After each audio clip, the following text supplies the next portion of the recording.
समझ गए? जी। कोई रोग जेनेटिक नहीं होता, केवल एक रोग को छोड़ करके। कौन सा रोग है पता है? नहीं पता। ये कभी आएगा, उसका नोबल पाएगा कोई ना कोई, इसका सिकिल सेल एनीमिया। उसके अलावा कोई भी जेनेटिक रोग नहीं होता है।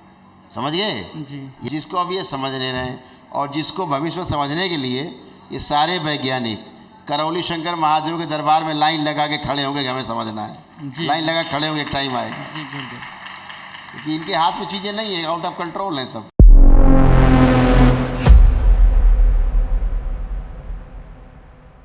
जी गुरुजी, सबसे पहले मैं आपका एक वीडियो देखा जिसमें आपने कैंसर रोगियों को ठीक किया था। तब से मैंने एक दिमाग में एक बात लाई कि मेरे बेटे को एक बीमारी है जो दुनिया में जो मॉडर्न एलोपैथी है उसके पास कोई इलाज नहीं है। अब उसमें मैं बताना चाहता हूँ गुरुजी, आप तो बहुत कुछ जानते हैं, फिर भी मैं अपनी मुंह से बोलना चाहता हूँ कि एक लीवर जो है वो एक प्रोटीन बनाता है एंटीथ्रोम्बिन 3। एंटीथ्रोम्बिन 3 बच्चे को बुलाइए, जी आर्यन आ जाओ। डॉक्टरों के चक्कर में कम पड़िए। जी डॉक्टर साहब, तो नहीं, डॉक्टर आपको इतना दुखी कर देंगे, जी इतनी प्रोटीन बनाएंगे, इतनी बिगाड़ेंगे जी कि आप सोच सोच के आपकी प्रोटीन बिगड़ जाएगी। जी मुझे क्षमा करेंगे गुरुजी। नया इस बना देंगे। जी मैं अपनी बात कुछ और पूरा करना चाहता हूँ कि वो एंटीथ्रोम्बिन 3 प्रोटीन के बारे में उन्होंने बताया कि ये जेनेटिक होता है और ये जीन में बात नहीं सुनो है। बेटा, जी ये डॉक्टर कहना नहीं चाहिए लेकिन कहता हूँ, ये जिनकी बात आप करो, जिस डॉक्टर के गधे हैं नंबर 1 के। कोई चीज़ जेनेटिक नहीं होती, एक ही रोग संसार में जो जेनेटिक होता है। इनकी पूरी जेनेटिक साइंस फेल्योर है, ख़त्म है पूरी जेनेटिक। कोई जेनेटिक साइंस नहीं इनके पास है, इन्हें कोई अक्ल नहीं है, ये नंबर 1 के बुद्धू हैं। समझ गए? जी। कोई रोग जेनेटिक नहीं होता, केवल एक रोग को छोड़ करके। कौन सा रोग है पता है? नहीं पता। ये कभी आएगा, उसका नोबल पाएगा कोई ना कोई, इसका सिकिल सेल एनीमिया। उसके अलावा कोई भी जेनेटिक रोग नहीं होता है। समझ गए? जी। ये डॉक्टर बेवकूफ़ बनाएंगे आपको। जी। क्या? जी। हाँ, डॉक्टर सब पितरों के कारण है। पितरों की समस्याएं जैसी रहती वैसी आपको बन जाती हैं, इतनी बात है। समझ गए? हाँ, कोई जेनेटिक पेनेटिक ये सब इनकी अधूरी रखी है और ये बेवकूफ़ है, इन्हें कुछ नहीं पता, इसीलिए इनके पास कोई इलाज नहीं है। जी। ये बोलेंगे हेरिडेटरी है, जेनेटिक है, पूछो इलाज है नहीं। तो ये क्या कर रहे हैं? भ्रम पैदा कर रहे हैं, गहरी स्मृति बना रहे हैं कि आप महारोगी हो और आप कभी ठीक नहीं होगे, आप मर जाओ। ये चिकित्सा हो रही है ये? नहीं, जीवन भर कहे दवा वारफारिन देने के लिए और इतने साइड इफ़ेक्ट होते हैं, बार बार नाक से खून आ जाता है गुरुदेव, कैसे कैसे जान बची है। इसके पानी स्टोर होता है पेट में, पानी भरता है, पानी बढ़ता है इसके ब्लड में, लंग्स में भी इन्फेक्शन है इसके, लीवर सड़ रहा बच्चे का। पता है आपको सब? जी उस दिन बताए थे आप। बताए थे हम जी। तो वही सब है और वही सब अच्छा हो जाएगा। अपने को ठीक होना है, जी। स्मृतियाँ जाएँ, रोग जाएँ, जी। इतनी सीधी बात है। जिसको अब ये समझ ले रहे हैं और जिसको भविष्य में समझने के लिए ये सारे वैज्ञानिक करौली शंकर महादेव के दरबार में लाइन लगा के खड़े होंगे कि हमें समझना है। जी। लाइन लगा खड़े होंगे, एक टाइम आएगा, जी गुरुदेव। क्योंकि इनके हाथ में चीज़ें नहीं है, आउट ऑफ कंट्रोल है सब। जी। जो दरबार ठीक कर देता है एक दिन में टन टन, वो इनके ज़िंदगी भर में ठीक करने का उपाय इनके पास नहीं है, ना आएगा कभी, जी। क्योंकि कोई चीज़ जेनेटिक होता नहीं है। समझ गए? जी। जी। आनुवांशिक रोग सिर्फ एक है, सिकिल सेल एनीमिया, दूसरा रोग नहीं। उसमें जो खून के अंदर जो वो रहती है, हंसिए के आकार के बन जाते हैं। जी। जी। और कुछ नहीं होता, वही एक है, बाकी कुछ नहीं। ठीक है जी। तो इनका लेपन करते रहना है जी। और इनका संकल्प करके और एक महाहवन करना है दरबार में। जी। ठीक है? जी। इनके यहाँ साधु जी। और बच्चे ग्रोथ नहीं कर पा रहे हैं, इनकी जी। ग्रोथ रुक गई है। जी। देखो कष्ट, देखिए स्क्रीन पे। जी। ये कागज़ मिलेगा क्या? ये कागज़ नहीं मिलेगा गुरुजी? मिलेगा क्यों नहीं, बिल्कुल मिलेगा कागज, उसमें है ना कागज। जी ठीक।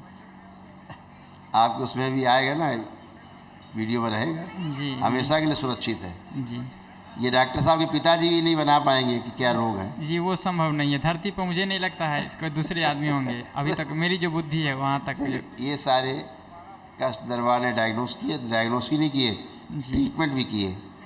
ऐसे संबंधित स्मृतियाँ सब नष्ट हो गई, रोग भी धीरे धीरे समाप्त हो जाएंगे। ठीक है, लेपन करना है और जो दरबार ने एक दिवसीय जो अनुष्ठान करने का निःशुल्क किया है वो संकल्प करके आप लोग कर लेना। जी ये गाल पे ये लाइन लाइन सा रहता है, सब संकल्प करना, ये सब संकल्प सब से संकल्प से जाएंगे बेटा। जी गुरु जी, ठीक बस है? आपकी शरण में हमारा परिवार है गुरु जी। बिल्कुल खुश रहो बेटा। हाँ, अभी क्या होता था हम लोग देख रहे थे, जैसे बच्ची अभी आई थी, जी एक बच्ची आई थी ना, लिटाया था अभी, जी जी उसके आधे से ज़्यादा अंग जो सूक्ष्म शरीर के जी सब पितर खा पी के चले गए, अंग ही खा गए। जी ठीक, जी उसके कितने अंग गायब थे? यही बच्चों के साथ आपके जी तमाम अंग गायब हैं। जब अगर वो अंग गायब रहेंगे सूक्ष्म में, तो स्थूल में वो अंग निष्क्रिय हो जाएंगे। जी ठीक है, जी तो फिर वो रोग दिखेगा। अब डॉक्टर साहब कहाँ से लाएंगे सूक्ष्म अंग? जी वो सूक्ष्म शरीर ही नहीं मानते, मानते ही नहीं है वो लोग। तो वो सूक्ष्म अंग कहाँ से देखेंगे? तो उनकी चिकित्सा कहाँ से करेंगे? तो ये वैदिक प्रक्रिया है बेटा, जो हमारे ऋषि मुनि सब जाने कब दे गए, लाखों वर्ष पहले सब, है ना। जी तो आप करिए, फर्स्ट क्लास है। जी गुरु जी, ये मेरा छोटा बेटा है ना, इसको अचानक पेट में इतना दर्द होता है कभी कभी। इसको ये छोटे वाले को अब नहीं होगा, इसमें इसको है, इसको ये छोटे वाले को दर्द अचानक कभी कभी हो जाए। एक मिनट देखते हैं।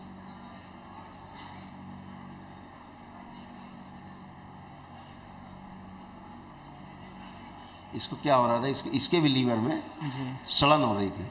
जी लीवर में सड़न के कारण इसको कष्ट होता था, और आंतें इसकी ऐंठ जाती हैं, इसकी आंतों में ऐंठन है। जी वैसे करके आप दर्द, पकड़ता होगा ना, ये राइट शोल्डर ब्लेड यहाँ पे आ जाता था। बिल्कुल, वो लीवर साइड में। जी और ये साइड जो नाभि से राइट साइड है, जी इसके पेन राइट साइड ही आते हैं ज़्यादा। जी तो राइट साइड में जो अपेंडिक्स है ना, जी वहाँ भी इसको पेन आते हैं। अभी कुछ नहीं, सब फिनिश।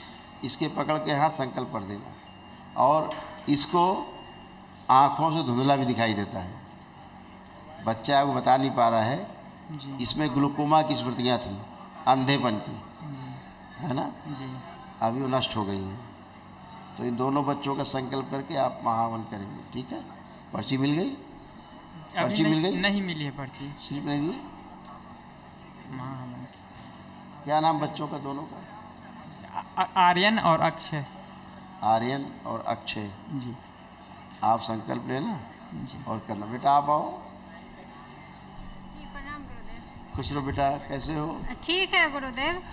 बढ़िया है। हाँ बच्चे आपके अच्छे होंगे। अच्छा, जी गुरुदेव, बच्चे के लिए यहाँ आई हूँ। बाबा माँ के शरण में हो, जी गुरुदेव। सब अच्छे होते जाएं। जी आप समझो, जब ये बच्चे आपके आए ना घर में, तो आपको समस्याएं आई, कष्ट आए। जब गर्भ में थे तो कष्ट बढ़े आपके,